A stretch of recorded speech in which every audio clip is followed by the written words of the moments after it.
Hello students, आप सभी का स्वागत है अपने यूट्यूब चैनल साइंस पर। मैं अभिषेक राजपूत।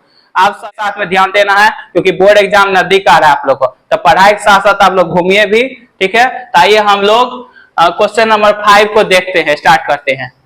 तो आप देखिए क्वेश्चन 5 में वह अनुपात ज्ञात कीजिए जिसमें बिंदुओं a1-5 और b-4-5 को मिलाने वाले रेखाखंड x अक्ष से विभाजित होता है, ठीक है। तो देखिए सबसे पहले क्वेश्चन को समझते हैं। जैसे ये जानते हैं ये कौन सा अक्ष है, मेरा y अक्ष है, ठीक है। और ये जो मेरा है ये y डैश अक्ष हुआ, और ये मेरा क्या हुआ x डैश अक्ष, ये हुआ x अक्ष,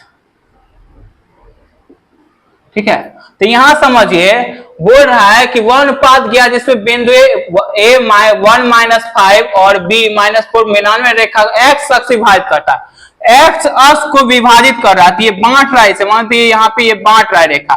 तो मान चलिए ये बिंदु कोई होगा, कुछ ये बिंदु होगा, ये बांट रहा है, बीच वाला बिंदु हुआ जहां पे मूल बिंदु एक तरह से कहलाया, ठीक है, मूल बिंदु जहां पे काट रहा है इसको।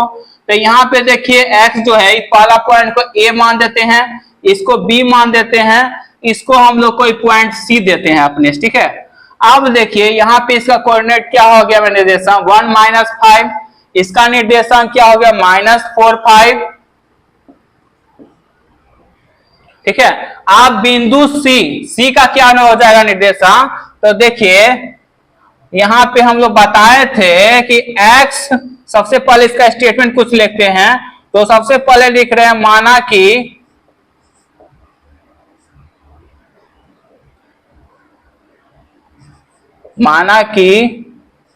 रेखाखंड AB को, माना कि रेखाखंड AB को बिंदुए C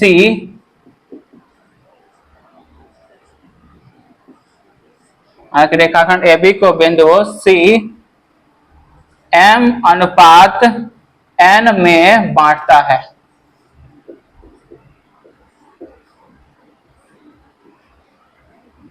ठीक है। देखिए जैसे रेखाखंड AB हो गया, ठीक है। तो AB है, इसको रेखाखंड AB को क्या कर दिया, बिंदु C जो है m/n में इसको बांट रहा है। किसे बांट रहा है, m/n में, ठीक है। तो इसका जो रेशियो हुआ m/n हम लोग मान लिए। तो आप यहाँ पे लिखेंगे x अक्ष पर किसी बिंदु के निर्देशांक, x अक्ष पर किसी बिंदु के निर्देशांक,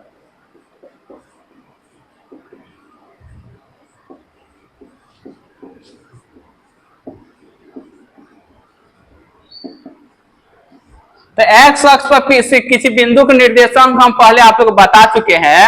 x अक्ष पे जो होता है y 0 हो जाएगा, x का वैल्यू x हो जाएगा और y क्या हो जाएगा, यहाँ 0 हो जाएगा, ठीक है। तो इसका जो बिंदु C के जो निर्देशांक हुआ x कोमा क्या हो जाएगा, 0 हो जाएगा।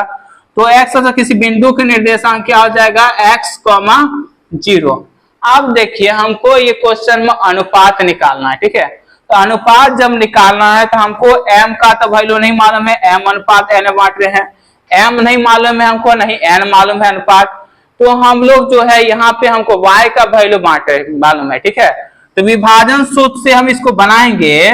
तो विभाजन, क्योंकि अनुपात वाला क्वेश्चन सभी को किससे हम बनाते हैं, विभाजन सूत्र से, विभाजन सूत्र से। तो ये देखिए किसका वैल्यू है, 0, y का। तो क्या हो जाएगा, सबसे पहले बिंदु y का है, तो C बराबर लिखते हैं। तो y का फॉर्मूला लिखेंगे, क्योंकि यहाँ y क्यों लिख रहे हैं y का फॉर्मूला, क्योंकि y का वैल्यू हमको मालूम है। तो y का फॉर्मूला लिख रहे हैं my2 प्लस ny1 और m+n, ये फॉर्मूला होता है। तो C बिंदु हमका y का वैल्यू हमको मालूम है, 0 है y का वैल्यू, इसी कारण y का फॉर्मूला लगा के हम लोग सबसे पहले अनुपात निकालेंगे, उसके बाद x का फॉर्मूला लगा के हम लोग x का निर्देशांक ज्ञात कर लेंगे, ठीक है। तो y का देखिए यहाँ पे वैल्यू कितना है, 0 है, 0 लिख दिए हम लोग। my2, तो m का वैल्यू तो m ही लिए हम लोग माने हैं। y2 देखिए मेरा क्या है, यहाँ देखिए y2 कितना है, 5 है, 5 हो गया, प्लस ny1 देखिए मेरा वैल्यू कितना है, -5 है, -5 हो गया। m प्लस एन, तो वैल्यू क्या हो गया, m प्लस एन ही हो गया। आप देखिए दोनों को क्रॉस मल्टीप्लिकेशन को ना गुना करेंगे तो 0 गुना m प्लस एन, 0 गुना m plus n equal to 5 into m, कितना हो जाएगा, 5m हो जाएगा, क्योंकि 1 से गुना करेंगे तो वही होगा। अब प्लस माइनस माइनस 5n, ठीक है। अब 0 इंटू एम प्लस एन क्या हो गया, 0, अब 5m माइनस 5n। अब यहाँ पे 5n, जो 5n को इधर करेंगे हम, तो यहाँ पे हम लोग 0 इक्वल टू, अब देखिए एक माइनस में माइनस को इधर लाएंगे क्या होगा, प्लस में, तो 0 प्लस 5n हो जाएगा। अब बराबर क्या है यहाँ 5n, 0 प्लस 5n क्या होगा, 5n ही होगा, 5n इक्वल टू 5n। अब देखिए कि m है, m को यहाँ क्या, m के जगह पे n को नीचे ले जाएं, क्योंकि यहाँ मल्टीप्लाई में यहाँ जाएगा क्या डिवाइड में, तो m को यहाँ कर दिए, n नीचे आ गया, आई 5 कहाँ आ गया, इधर नीचे, तो 5/5 से डिवाइड हो गया, तो 5 से डिवाइड हो गया, तो m रेशियो n जो है अनुपात कितना निकल गया, 1:1 निकल गया, मतलब m का वैल्यू 1 निकल गया, n का भी वैल्यू 1 निकल गया। अब हमको बिंदु C का निर्देशांक निकालना है, जो इस बिंदु को काटा है, ठीक है, x अक्ष पे किसी बिंदु को जो काटा है उसका निर्देशांक निकालना। तो x का फॉर्मूला बैठा दीजिए, x बराबर mx2 प्लस nx1 और m प्लस क्या हो जाएगा, n हो जाएगा। तो m देखिए मेरा कितना आ गया, m का वैल्यू 1 इंटू x2 मेरा कितना है -4 प्लस n मेरा देखिए कितना है, n का वैल्यू भी 1 है, तो 1 इंटू x1 देखिए 1 है, अब by m plus n 1 plus 1 -4 into 1 क्या हो जाएगा, -4 प्लस 1 इंटू 1 ही 1 प्लस 2 इसका क्या हो जाएगा -3/2। तो मेरा आंसर क्या आ गया, यहाँ x का वैल्यू -3/2 और 0 हो गया निर्देशांक किसका, अनुपात हमको m अनुपात है निकल गया 1:1। तो ये क्वेश्चन को आप देख लीजिए, नोट कर लीजिए, इसमें यही है कि m का अनुपात निकाल देना, उसके बाद x बिंदु पे इसका फॉर्मूला बैठा के निकाल देना। आप लोग इसको नोट कर लीजिए। निर्देशांक ज्ञात कीजिए जहां AB एक वृत्त का व्यास है जिसका केंद्र 2-3 है तथा B के निर्देशांक 1-4 है। सबसे पहले क्वेश्चन को समझते हैं।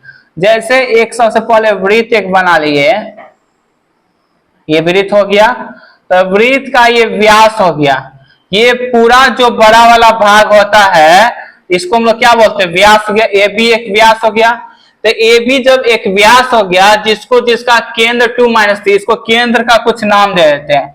जैसे इसका केंद्र का नाम दे दे 2C, ठीक है, तो C नाम दे दिए, तो केंद्र इसका कितना है 2-3 है, और जो है A और B का व्यास है, तो A बिंदु में देखिए कितना दिया हुआ है, A बिंदु हमको देता था B के निर्देशांक कितना है 1,4 और A का हमको मालूम नहीं है, A का हम लोग मान लेते हैं कि x, y, ठीक है, A का हमको मालूम नहीं है, इसको हम लोग क्या मान लेंगे x1 y1,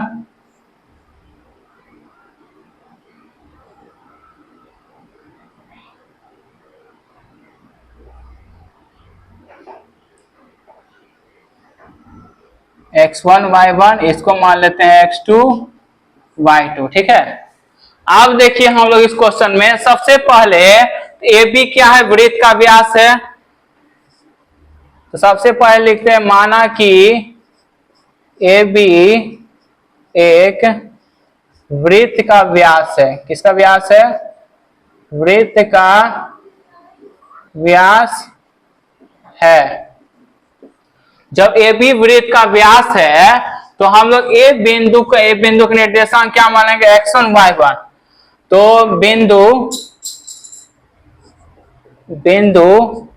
A के निर्देशांक, बिंदु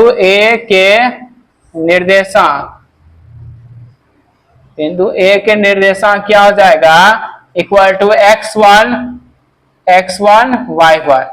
बिंदु A का निर्देशांक हम लोग मान लिए x1 y1, ठीक है। सबसे पहले एक वृत्त का व्यास है, बिंदु A का निर्देशांक क्या है x1 y1, और C जो है ये क्या होता है, ये C क्या है, एक व्यास है, ठीक है। AB एक व्यास है, तो इसको वृत्त को 2 बराबर भागों में बांट रहा है, ठीक है। तो C क्या हो, मध्य बिंदु हो AB का, तो सी बिंदु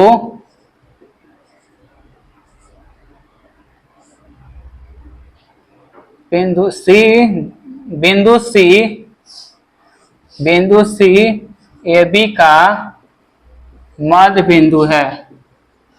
मध्य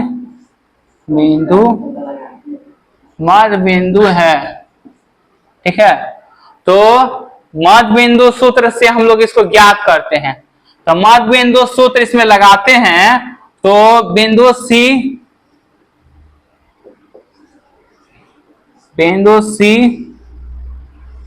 बराबर, अब देखिए इसको x1 y1, इसको x2 y2, इसको क्या मान लिए x y।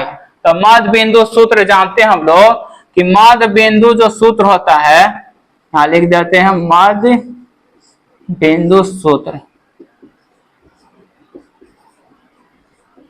मध्य बिंदु सूत्र जो होता है x इक्वल टू क्या होता है x1 प्लस x2 बाई 2,